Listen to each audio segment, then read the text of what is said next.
Donc moi, c'est Frédéric Ballon, je suis floréfois. Donc Floref, c'est une petite commune près de Namur, une petite commune semi-rurale. J'ai 22 arbres au total, dont une grosse partie est mise en verger, potager et aussi voilà, un poulailler. Et l'idée, c'est d'avoir vraiment une autonomie en termes de fruits et légumes. Et c'est de renforcer la biodiversité. Ça fait depuis 2004 que je suis en zéro phyto. Le verger date d'il y a une grosse douzaine d'années maintenant. J'ai eu l'occasion de racheter cette parcelle-là. Et alors, au niveau des ravageurs, effectivement, donc, le principal, c'est le carpocaps. C'est vraiment le principal problème. Et donc, au niveau des fruitiers, l'idée, c'est vraiment d'avoir une diversité pour étaler aussi bien la production dans la saison que d'essayer de minimiser les risques avec les gelées tardives, ce qui permet d'avoir des floraisons étalées également. Mais de nouveau, en variant les variétés, il y a des variétés qui sont sensibles et d'autres pas, donc ou plus sensibles ou moins sensibles. Donc cette année, j'en ai quasi pas de la rouille, par exemple. Ben voilà, on sait bien que la saison n'est pas, mais il y en a quasi pas. Même du coup, en fonction des années, vous voyez des variétés de poiriers qui sont plus ou moins sensibles à la rouille et des variétés de pommiers poiriers plus ou moins sensibles au carpocaps, aux attaques? Ça se voit moins sur celles qui produisent actuellement, mais c'est pas impossible que pas impossible. Pour moi, qu'il y en aura qui sont moins sensibles. Et donc, j'ai des hautes tiges qui n'ont quand même que maintenant une grosse dizaine d'années. Donc, le premier commence à réellement produire cette année. Donc, et il y en a beaucoup et on sent qu'il y a plus de pommes. Donc, pour moi, c'est moins sensible. Il y a quand même des variétés qui seront moins sensibles.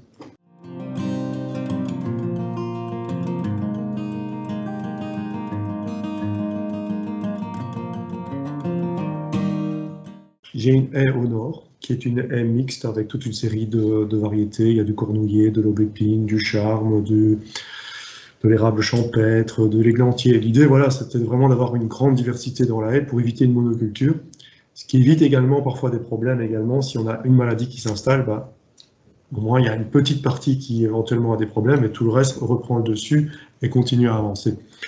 Et en plus, ça offre à la fois le gîte et le couvert aussi bien aux oiseaux qu'aux pollinisateurs et donc à toute une série d'insectes. On a des réservoirs pour les coccinelles, pour les forficules, pour toute une série d'autres insectes.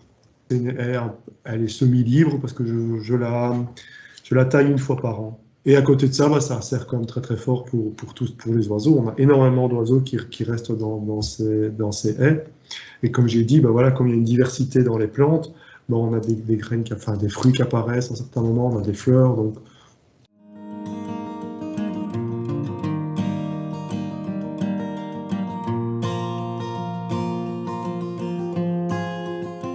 on essaye d'attirer également toute une série d'oiseaux via des prairies fleuries, qui permet d'attirer le chardonneret, le verdier, enfin, une série d'oiseaux comme ça. Et on a également placé des nichoirs à rapaces.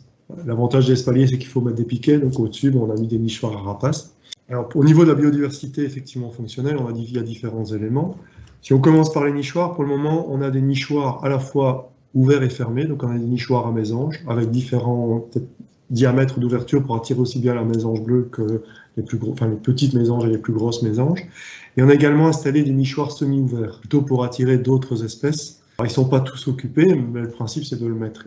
Quand on a une haie, on a quand même du lierre à certains endroits. Il y a quand même du gîte également pour les oiseaux, pour les chauves-souris, pour les insectes. Et ça apporte quand même un petit plus. Et puis, c'est l'occasion, c'est didactique également pour montrer aux gens qu'on peut faire des choses facilement.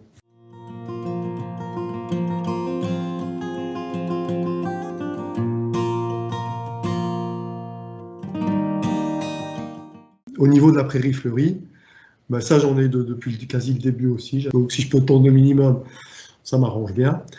Donc ça c'est déjà un premier avantage. De deux, comme on met de ça, enfin prairie fleurie, c'est quelque chose qu'on peut auto-entretenir en le fauchant, en laissant les graines retomber au sol.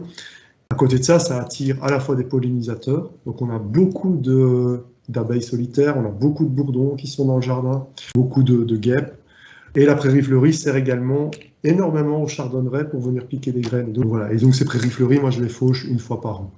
Par contre, c'est vrai que je fais attention à tondre tous les pieds des arbres, parce que sinon il y a le campagnol qui s'installe et lui il se développe quand même assez fort et il peut faire des dégâts.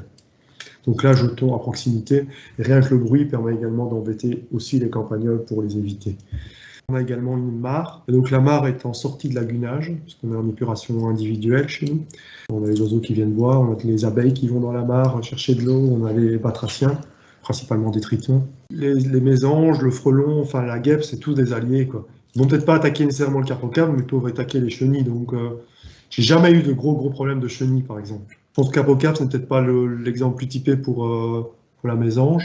Mais voilà, ça aide quand même. Donc, dès qu'on peut avoir des prédateurs, c'est à prendre, c'est tout bon à prendre. Donc oui, je suis persuadé qu'on a moins de dégâts sur l'ensemble du potager et sur l'ensemble des arbres.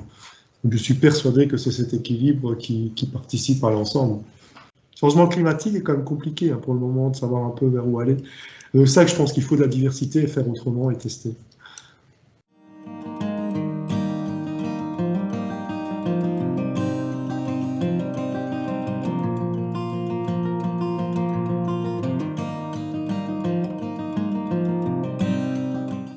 Comme il y a beaucoup de fruits qui tombent, ou parfois la chenille est encore dedans, moi ce que je fais, c'est que je ramasse régulièrement tous les fruits tombés au sol. J'ai pas un grand verre, enfin voilà, c'est quelques arbres, c'est assez facile. Et je les mets dans le poulailler. Parce que le gros avantage, c'est que les poules vont aller picorer dans les pommes. Ça va disparaître de toute façon en hiver, ça va se décomposer. Et si les chenilles qui sortent, les poules vont les manger. Donc c'est toujours ça qu'on aura en moins comme ravageur l'année d'après. Et je fais la même chose avec les feuilles mortes. Donc en hiver, je ramasse toutes les feuilles mortes quand elles tombent pour éviter justement de garder soit des champignons pour la rouille au niveau du sol, soit pour éviter de garder trop de cachettes au pied des arbres en hiver qui servent à ce moment-là à des ravageurs, quoi. Voilà, donc c'est ça que je fais avec les fruits et c'est vrai que je pense que ça participe quand même à la gestion globale de tous ces prédateurs.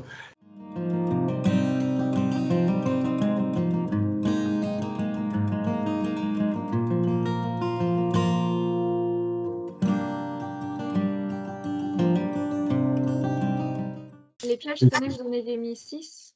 Ouais. 2 chez les pruniers, le reste était sur les espaliers. J'ai quand même récolté plus de pommes cette année sur les espaliers que les autres années en ayant mis les pièges à carpocaps.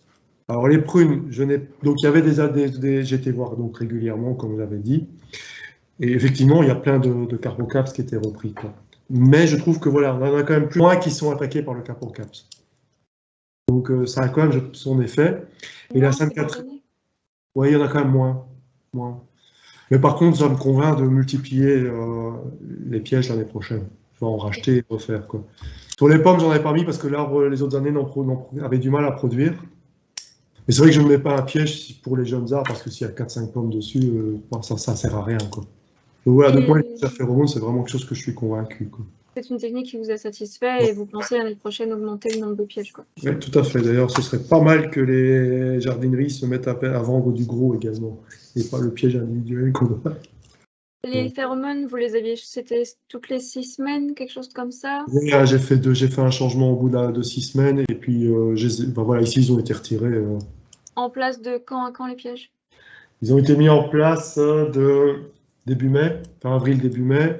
J'ai changé, allez, on va dire début juin, à peu près 6 semaines, et puis je les ai retirés après le 15 août en disant de toute façon, voilà, à ce moment-là, ça ne servait plus à rien de laisser.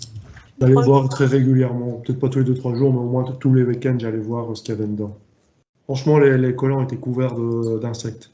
Donc c'était franchement, il y en avait quand même pas mal. Et tous sans exception.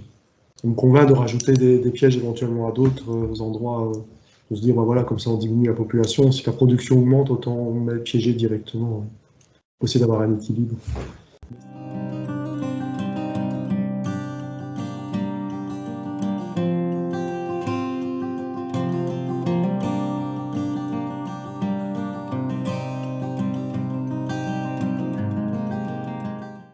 Et les chenilles dont vous parlez, par exemple, que vous avez dans votre potager, c'est la pierrie du chou? Par exemple, oui. Par exemple, c'est la classique. Mais ça, à ce moment-là, si on l'observe bien, j'ai remarqué qu'elle se met parfois sur 1 ou 2 choux. Pas nécessairement sur tous. Alors parfois, il faut en mettre un peu plus et se dire, tant pis, celle-là, c'est pour le garde-manger. Et puis, pour les chenilles et les papillons, et te dit que les autres, c'est pour nous, quoi. Sinon, voilà, je regarde à maintenir les populations sous un seuil de niveau, quoi. S'il y en a 1 ou 2, c'est pas grave. S'il y en a beaucoup, à ce moment-là, on les élimine manuellement, hein. Puis la chenille, voilà, ça sert à manger aussi à d'autres. Donc, c'est des équilibres à avoir. Là, c'est plus des dégâts parfois de guêpes au mois d'août. Mais ça, c'est plus facile à gérer avec un piège à eau sucrée, et donc on les capture à ce moment-là. Et ce que j'ai observé cette année aussi, c'est le frelon asiatique qui commence à s'attaquer aux fruits aussi. Non seulement il s'attaque aux abeilles, mais il s'attaque aux fruits. Et lui, il fait des dégâts. Il était fortement sur les vignes, et donc il a attaqué quand même pas mal les raisins. Plus que les guêpes et le frelon européen. Voilà, mais c'est une observation, donc c'est peut-être aussi, faut voir dans le temps ce que ça donne, hein, mais c'est certainement la sécheresse, quoi. Ouais, exactement. Très difficile à dire pourquoi.